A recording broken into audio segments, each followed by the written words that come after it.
Click the links to get a hold of me, join the Discord, send me an email, or for Bitchute.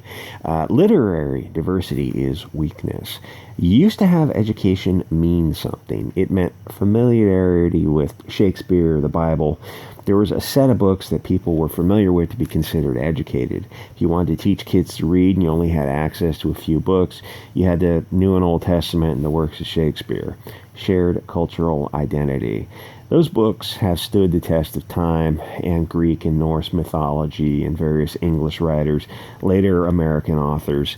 Everyone read Mark Twain, Herman Melville. In recent era, there's a push to replace those guys with, writers from the third world. Writers who were, to be honest, writing mostly garbage. But they had the right skin color, so your lesbian globalist professor thought that they were awesome.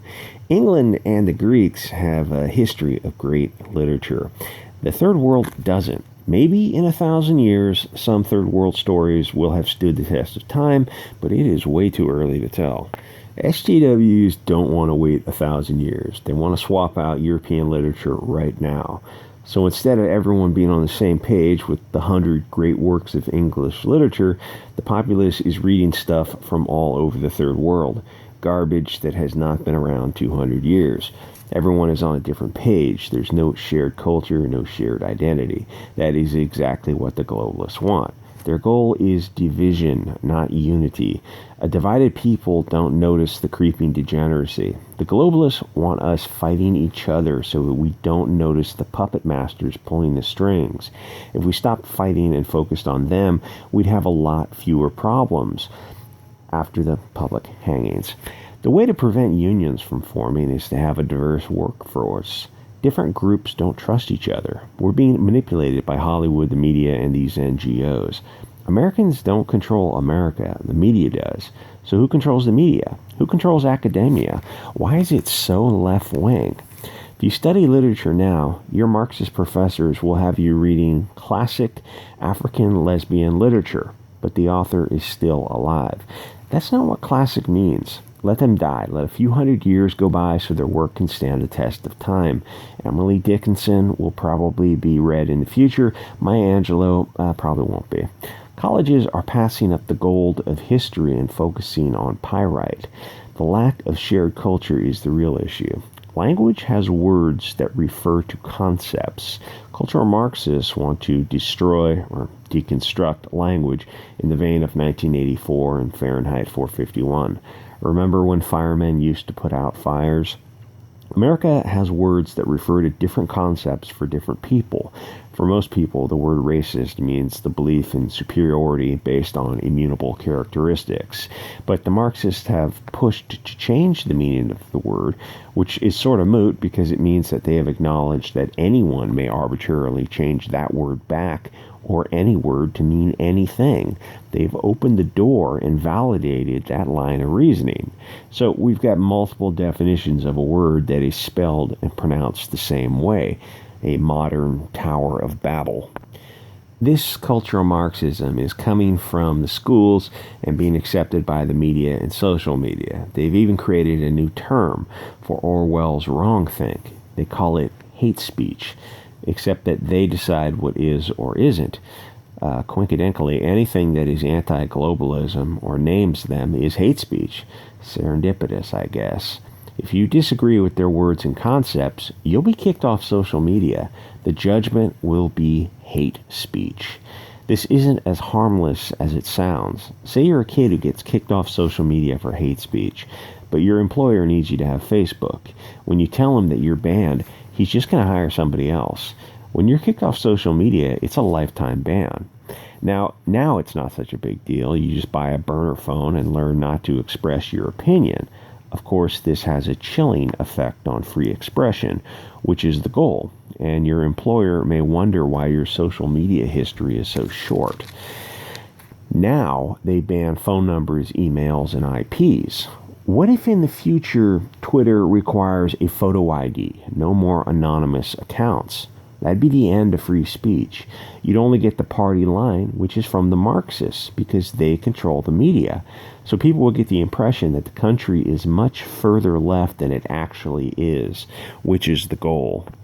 These commies are evil. They know what they're doing. They're setting their pieces on the chessboard, always planning their next move.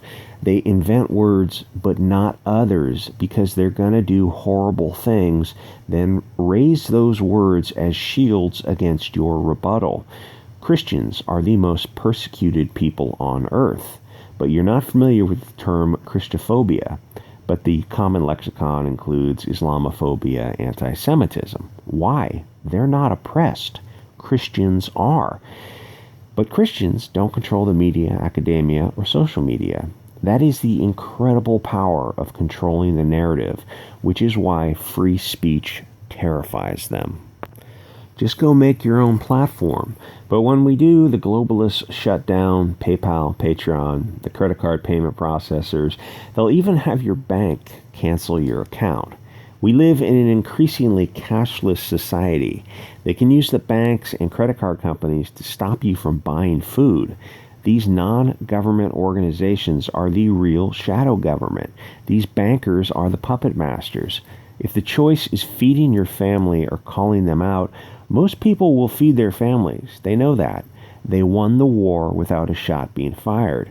They are so evil that they will give you the appearance of choice and create controlled opposition. Fox News and Parler. Those aren't alternative right-wing companies. Why did Parler blow up in popularity while the free speech Gab didn't? Gab is growing organically. Parler is artificial. Parler will be Twitter in 2 years. Look into who owns it. All these seemingly different battlefields of the culture war are all part of the same war. The war of liberty versus authority. Right now, the people for free expression are called Nazis, which is odd because the brown shirts would go to speeches and shut them down, exactly like Antifa does now. If these modern Nazis are pro-free speech, then the term is meaningless. But no, don't make the mistake of calling Antifa fascists. They're 1,000 times worse than fascists. They're Bolsheviks. Ellen, oh hell no. You'll never write anything as good as Moby Dick. You'll never write anything close to Moby Dick. None of your friends will. Not even, you'll be forgotten, just a dust ball of history. You'll never be on a shelf of 100 great writers. We should do a worst classic book ever list and why they should not be taught in K-12 schools anymore, because they legit cause kids to hate reading. Moby Dick, number 1 on the list. It literally kills brain cells.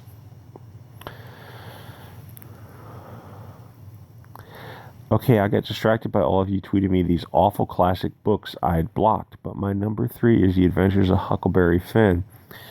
Can we stop with the racist books already?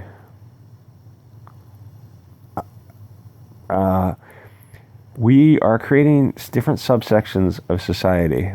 And if they want to create their own little world of wherever they read, whatever they're reading, what they want to read, it was like the push in California to, they wanted to have Ebonics taught in school. And before that, they wanted to have Spanish taught some schools in Spanish language. So you've got 3 different groups of people in California speaking 3 different languages. How is that a good thing? How are you going to build the Sistine Chapel? How are you going to put a man on the moon if you've got one group speaking not even Spanish, but Spanglish, the other group speaking Ebonics, and the other group speaking English? How are you going to achieve great things that will last the test of time? You won't. You won't. There's not a chance in hell. None of these writers are going to be around 100 years from now. In response to O's tweets, opponents argue that her surface-level takes ignored the nuances. These people are, this is Dunning-Kruger effect, where they overestimate their abilities because they're kind of dumb. They think they're smarter than they are. But normies are kind of looking at them and going, you guys are dumb. When is somebody going to say, hey, these are dumb people. Why are they talking? Oh, you can't say that because they have the wrong skin color. That's where we are right now. Oh, God, do I want to get into this? Liberals, Malcolm X was right about the liberals. They are, it's better to have someone who is honest and rude tell you to your face you're coming up with a bad idea. A liberal, if a pox comes up with an idea that is objectively bad, like from an engineering point of view, they'll get on social media and just praise it, lavish praise on it. Say, why doesn't MIT have this kid, call this kid, give him a scholarship? Because the kid came up with an idea for something that, like, from a basic engineering standpoint, is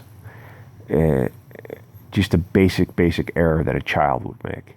Now, a conservative, this happened on Twitter, where this pox came up with this idea for a cell phone charger using a 9-volt battery, and any of us with scientific background jumped in there and say, oh, the capacity of the battery is so low that it's not what you want to use. You want to use something with much greater capacity, orders of magnitude greater capacity, and then use a resistor to get it to the right voltage or current. But liberals called us racist for pointing out scientific errors. That's how you get buildings that burn down or bridges that don't meet in the middle, kind of thing. Anyway, like, comment, subscribe, guys, and I'll see you on the next episode.